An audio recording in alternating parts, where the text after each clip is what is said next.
The doctor said his heart had stopped. It simply failed, that's all. But later, in the smoking room, the pathologist confessed to me. He said that in 20 years of practice, he'd never seen a dead person with such a face.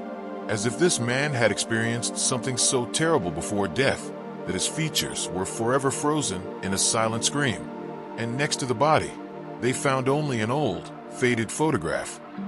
At the time, I was working as a freelance reporter for a small local newspaper in Florida. I covered crime stories and occasionally went to crime scenes. The call from the morgue was a coincidence. A nurse named Tom, a friend of mine, invited me out for a smoke break, and the pathologist himself approached. His name was Mike, a simple man long accustomed to fear. But that day, his voice trembled as he described the body's pose and that frozen mouth. I asked to see the photograph. It was an ordinary amateur snapshot, yellowed at the edges. The photograph depicted a rural American home, a log cabin with carved window frames and a sagging fence. Not a single person, just gray sky and tall grass. Mike said the photograph was found in the deceased's shirt pocket. He seemed to be clutching it to his heart. It touched me deeply. I took a short vacation at my own expense and decided to visit the address listed in the deceased documents. The village was called Oak Hill. It was still on the map, but everyone said no one had lived there for 20 years. The road there led through the forest, a rutted gravel road winding through the pines. There were no buses, so I hitchhiked first and then walked the last 5 miles. The forest greeted me with silence. No birds sang, no cicadas chirped. Only my footsteps on the dry leaves, and the sound seemed unnaturally loud. The air was heavy, smelling of mold and dampness, even though it hadn't rained for a week. When the trees parted, I saw the first houses. They stood along a single, dark street with empty window frames. The paint was peeling, and in some places the roofs had collapsed. I walked slowly past overgrown front gardens. In one of them, I spotted a child's toy, a teddy bear, faded to gray. It sat on a rickety bench, its glass eyes seeming to stare straight at me. There were no animals in sight, no dogs, no cats. Not even a fly was buzzing. In the center of the village stood an old well, its frame blackened by time, the bucket long since rotted away. I peered inside, but saw only darkness. The silence weighed on my ears, and my head began to hurt. I took out a photograph and tried to find the house. It had to be somewhere around here. A little further on, I saw it. Carved door frames, a familiar fence. The house stood slightly to the side, right by the woods, and seemed more intact than the others. The window panes were intact, the door firmly closed. My heart began to beat faster. I approached the porch. The boards creaked mournfully under my feet, and the sound broke the silence like a gunshot. For a moment, it seemed as if someone had peeked around the corner of the house and then disappeared. I turned sharply, but no one was there. Only the tall grass swayed, though there was no wind. I stood there for a moment, listening. From inside the house, a dull thud sounded, as if a book or something heavy had fallen. I knew I should leave, but curiosity drove me forward. Pushing the door, I discovered it was unlocked. The hinges creaked, revealing a dark doorway. Inside, a musty smell filled the air, along with something sweet and nauseating. I crossed the threshold. It was dark inside. The only light came through the dirty windows, leaving pale streaks on the floor. The first thing I noticed was the order. Abandoned houses are usually chaotic, with overturned furniture and trash. Here, everything was in its place. A table covered with a faded checkered tablecloth, wooden chairs, and an old chest of drawers with peeling varnish in the corner. On the wall hung a painting of a deer emerging from the forest in a cheap frame. The layer of dust lay smooth, thick, velvety. No one had left a trace here. I took a few steps. The floors didn't creak. They seemed to support my weight silently. The silence inside was even denser than outside. It pressed on my eardrums, causing a soft ringing. An old pendulum clock hung on the wall, stopped forever. Its hands were frozen at 2:45. I glanced at the table. There was a mug there, an ordinary ceramic mug, dark brown, with a chipped rim. Inside was a thick, dark liquid, like dried coffee. A cobweb-covered spoon lay nearby. It looked as if the man had just gotten up from the table and simply walked out. To the left of the entrance was a door to another room. I pushed it, and it creaked open. It was a bedroom. The bed, covered with an old wool blanket with a square pattern, was high, with metal headboards. A gramophone stood on the nightstand, and next to it lay a brown suitcase with the lid lifted and a record in a dusty sleeve. A homemade rug made of rags lay on the floor. In the corner of the room, I noticed a small crib with wooden rods. Inside lay a doll. Her porcelain face was faded, but her eyes, painted blue, were surprisingly alive. They seemed to be looking at me as I stood in the doorway. Next to the crib lay a stuffed rabbit with a missing ear. I felt uneasy. I left the bedroom and returned to the living room. My gaze fell on the stove. The large, old stove, lined with white tiles, took up almost a third of the house. On the stove sat a stack of old newspapers and a notebook in a dark cover. The newspapers were local, Florida ones, dating back to the early 1970s. Micah told me it was a notebook. I walked over, blew the dust off the cover, and opened it. The pages were covered in neat, slightly shaky ballpoint pen handwriting. The ink smudged in places with age. The first entries were mundane. Notes about housekeeping, the size of the electric bill, when the porch had been renovated. Then the dates appeared. I began to read more carefully. The diary belonged to a woman, a mother. Her name was Mary. She wrote about her son, a little boy named David. At first, the entries were cheerful, describing how he learned to walk, how he said his first words, how they went fishing in the pond together. But then the tone changed. She wrote that David had become afraid of the dark, not the way other children are afraid. He refused to be left alone in his room, screaming so loudly at night that the neighbors woke up. He said someone was standing in the corner. The adults initially ignored it, thinking it would pass. But her son was losing weight, turning pale, stopping going outside, even sitting inside during the day, staring into space. I turned a few pages. Strange drawings appeared in the margins, made by a child's hand. Gnarled figures, with long fingers and empty eye sockets. And beneath them, Mary's note. David said the uncle in the corner was calling him to play. I asked which uncle. He pointed to the empty corner and smiled. My heart sank. Then her handwriting became more uneven, the letters jumping around. She wrote about how her husband, John, had gone into town to look for a doctor, but got stuck because the road was washed out by the rain. She also wrote about how she woke up in the middle of the night from the cold and saw the living room door open, and David stood barefoot in the threshold, staring into the dark hallway. She called out to him, but he didn't turn around. He only whispered, "Don't go. Play some more." As I read these lines, I felt the room grow colder. The air seemed to thicken. I looked up from my notebook and froze.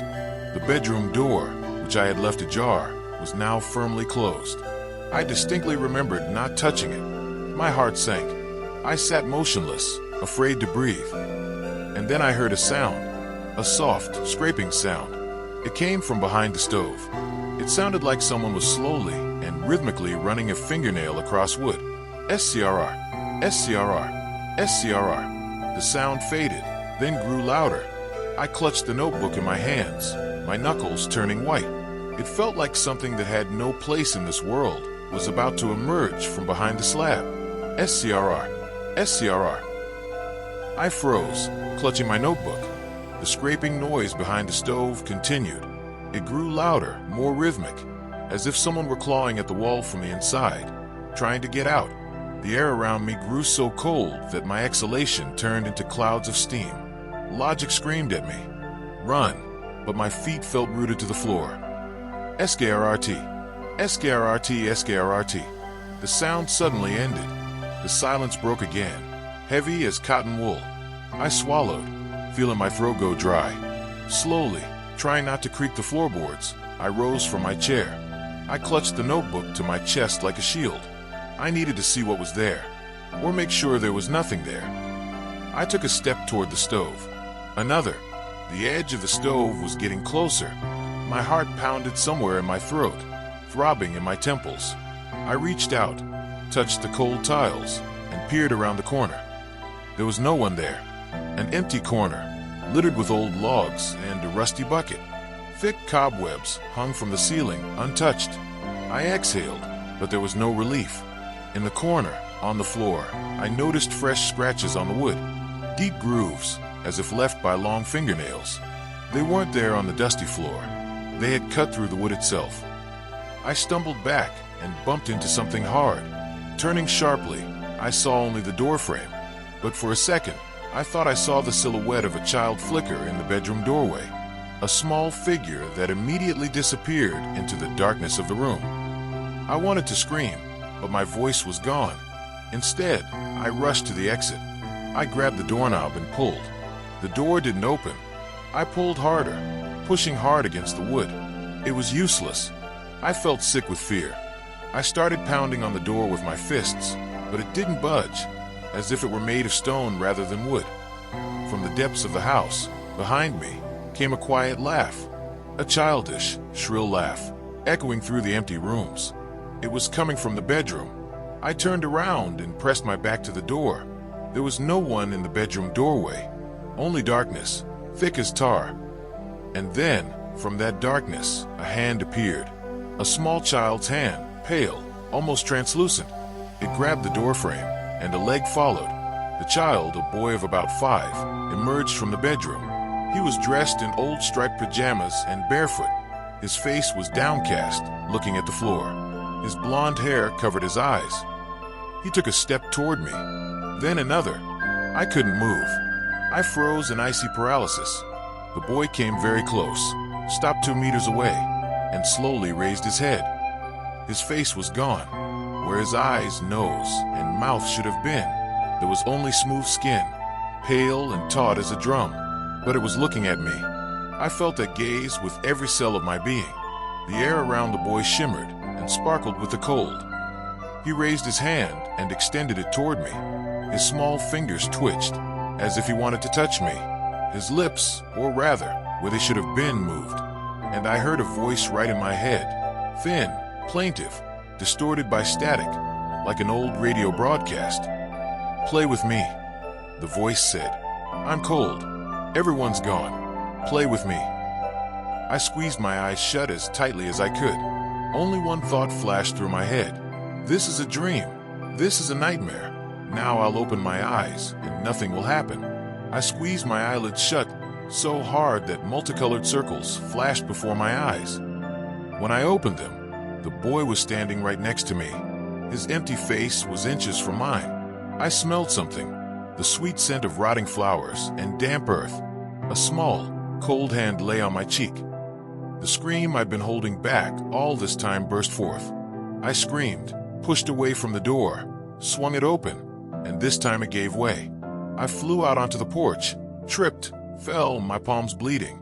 I jumped up and ran. I ran down the street past dark houses, not paying attention to where I was going, until my lungs burned. I didn't look back. I just ran away from there. I ran as fast as I could. Branches whipped my face, my feet sank into holes, but I didn't stop. The forest greeted me with the same oppressive silence, only now it seemed angry, hostile. The moon disappeared behind the clouds, and the darkness became almost absolute. I moved only by inertia, hoping I was running in the direction I had come from. After a while, I ran out of breath. I stopped, my hands on my knees, gasping for breath. My heart was pounding, my side was throbbing. I raised my head and looked around. Ahead, between the tree trunks, I saw a light, a dim yellowish glow, like light in a window. At first, I was relieved, thinking I had reached some kind of dwelling or farm. I took a few steps forward and froze. It wasn't a different house. It was the same house. I stopped again in front of the slanted fence and its carved window frames. A light shone through the bedroom window. Where I'd seen the crib and the doll, I started shaking. I couldn't believe my eyes. I ran straight ahead without looking back, but the forest was leading me back. My legs gave way, and I collapsed onto the ground, right into the tall grass. Cold dew instantly soaked my jeans. I sat up and looked at that damned house, trying to come up with a plan. I needed to try again. This time, I'd follow the bearing precisely, staying away from the village. I stood up, turned my back on a house, and walked in the opposite direction, trying not to look back. I walked for a long time, 20, 40 minutes. My legs ached with fatigue. The forest seemed endless. I began to recognize places. There was a broken tree, split by lightning. I remembered it from the first time I came here. And there was a well on the outskirts of the village. I was standing again at the entrance to a street lined with dark houses. Despair overwhelmed me. I screamed, sobbed into the void, cursing with the filthiest words I knew. The forest didn't even echo my screams, simply absorbing the sound. The silence grew thicker. I realized I was so tired I couldn't go on. My legs refused to obey me. My eyelids were sticking together. If I wanted to survive and find a way out, I needed to rest. But not in this house. I wandered the street, peering into other houses. Some were dilapidated. Their roofs collapsed. I looked for a barn somewhere I could hide, but not inside a residential building. At the end of the street, almost at the edge of the forest, I found a dilapidated barn with an open door. Inside, it smelled of hay and mice. I crawled into a corner, pressed myself against some old crates, and closed my eyes. Sleep came instantly, heavy and black. I woke up cold. My body was numb, my teeth were chattering. Gray morning light filtered through cracks in the walls. I climbed out of the barn and looked around. The village looked as gloomy as yesterday.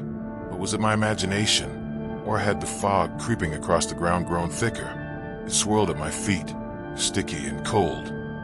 I tried to leave again. This time the forest greeted me with a wall of fog. I walked carefully, memorizing every bush, every tree. And again, after half an hour of wandering, I came to the same well. I was trapped. The village wouldn't let me go. Then I made a decision. There was only one thing left. Return to that house and finish reading Mary's diary. There had to be an answer there. There had to be an explanation for how to stop this, or at least understand what I was facing. I approached the porch. The door was open, just as I had left it. It was silent inside, only my footsteps breaking the deathly silence. The notebook lay on the floor where I dropped it when I ran out. I picked it up, dusted it off, and sat at the table, leaning my back against the wall so I could see the entire room. I opened the diary where I'd left it. Mary continued writing. After that night, David stopped speaking. He only sat in the corner, staring at the wall. Occasionally, he smiled and nodded, as if talking to someone. Mary called the priest, but when he entered the house, he turned pale and left, saying only, "Pray." Her husband, John, went into town to see a doctor and never returned. 3 days passed, then 4. The roads were washed out. There was no signal. On the final pages, Mary's handwriting became almost illegible. The letters slanted and crooked. She wrote that she couldn't bear it anymore, that the creature that had come for David demanded payment. It wanted the mother, not the son. Mary agreed. She wrote, "Tonight I'll give in. Let him keep my boy. I'll lock David in the basement so he can't see. I'll go out to them myself." Then blank pages appeared, and on the very last one, in clumsy, childish handwriting, was one word: M-O-M. I slammed the notebook shut. A chill ran down my spine. So Mary hadn't saved me with her son. The creature had taken them both. Or maybe it was still here, with David, and it was still looking for someone to play with. It was getting dark outside. The gray light gave way to dusk. I realized I'd spent the entire day inside the house. The fog outside the windows had thickened so much that the trees were obscured by a white shroud, and in that shroud I saw a figure. It was standing by the fence, looking at the house. A small, childlike figure in striped pajamas. The figure stood motionless. Fog swirled around its feet, obscuring the ground. I looked at it through the cloudy glass, and my mouth went dry. The boy didn't come any closer. He simply stood there, as if looking straight at me with his non-existent face.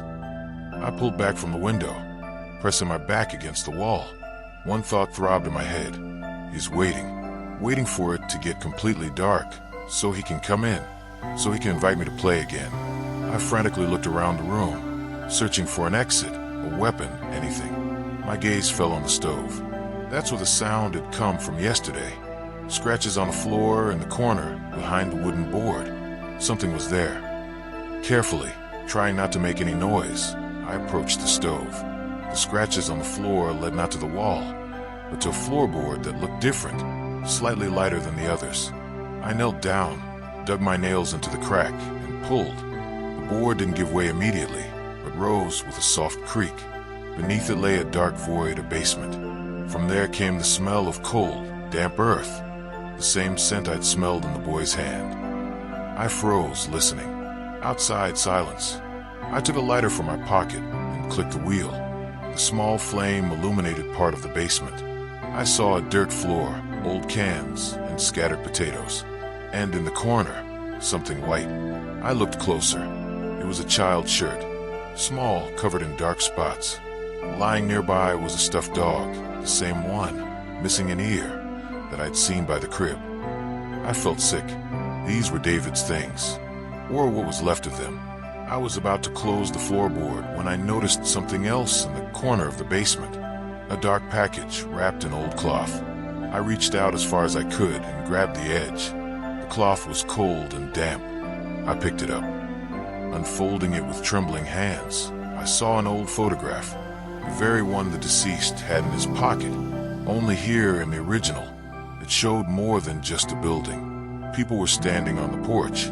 A woman with a gaunt face and a man sturdy, with dark circles under his eyes. And between them, a boy, little David.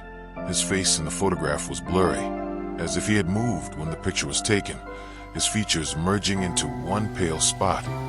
Under the photograph lay yellowed paper, folded several times.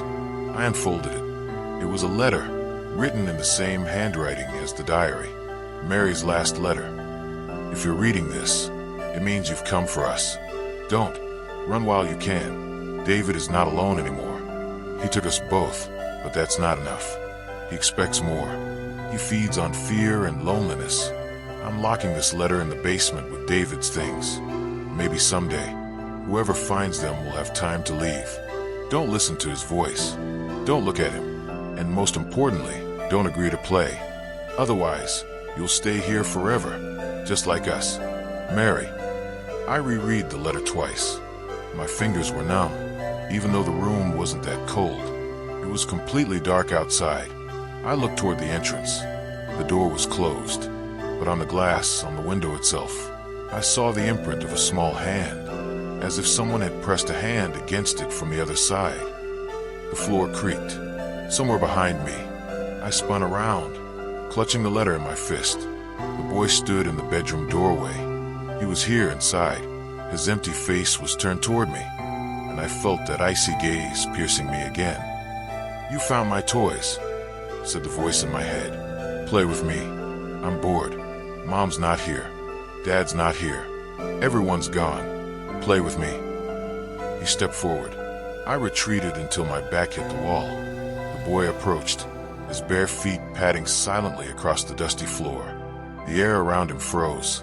I could see my breath escaping in white puffs. "Play with me," the voice repeated more insistently. My head spun, my vision blurred. I felt my willpower fading, my arms drooping. I just wanted to close my eyes and sleep. Agree, say yes, and it would all be over. But Mary's letter burned my palm. I clutched it tighter and forced myself to look at the boy's impassive face. "No," I whispered. "I won't play." The boy stopped. He cocked his head to the side, like a bird studying its prey. The silence became absolute. Even the blood stopped pounding in my ears. "Why?" asked a voice full of pain, almost childish. "Because I don't want to stay here forever," I replied, surprised at my own courage. "Your mother wanted someone to leave. To tell. I will tell." The boy's figure shimmered, becoming transparent at the edges. The air around him began to ripple. From the void where his face had been, a sound like a cry erupted, quiet, hopeless. And then it began to fade, dissolving into the air, until it was gone completely. All that remained was the cold and the imprint of small foot on the dusty floor. I didn't wait. I rushed to the door and ran out onto the porch. The fog was clearing. The moon was breaking through the clouds. I ran down the street, past the houses, toward the forest. I ran, ignoring the road, falling, getting up, and running again, until the trees parted and I found myself on a familiar gravel road. 3 days later, I woke up in the hospital. The doctor said they found me on the side of the road, unconscious, severely hypothermic. I'd lost almost a day wandering through the woods, but I remembered nothing. A policeman came into the room and started asking questions. I said I was lost, looking for an abandoned village for an article. He looked at me strangely and said there hadn't been a village in the area for 50 years. The last houses had been torn down when the national park expanded. I didn't argue. Mary's letter and the old photograph were in my jacket when they found me. I still have them. Sometimes I take them out, reread the yellowed lines, and peer into the boy's blurry face on the porch. I never published that story. Who would have believed me? 6 months have passed. I changed jobs, moved to another state, and tried to forget. But at night, I have the same dream. I'm standing at the edge of a forest, and from the darkness between the trees, a small figure in striped pajamas appears. She doesn't come closer, just stands there, staring at me with her blank face. And in the morning, I wake up with a sticky feeling in my chest. Yesterday, for some reason, I took out that very photograph. I stared at it for a long time by the light of my desk lamp. Suddenly, I noticed something I hadn't seen before. In the background, in a second-story window, a barely discernible silhouette. A woman's. She's looking straight into the lens. Or through it. Through time. Straight at me. I put the photograph in a drawer and locked it. But I know it won't help. Some things can't be locked. Some doors only open one way. And sometimes, when the house gets really quiet, I think I hear a child's distant laughter. Or is it just the wind?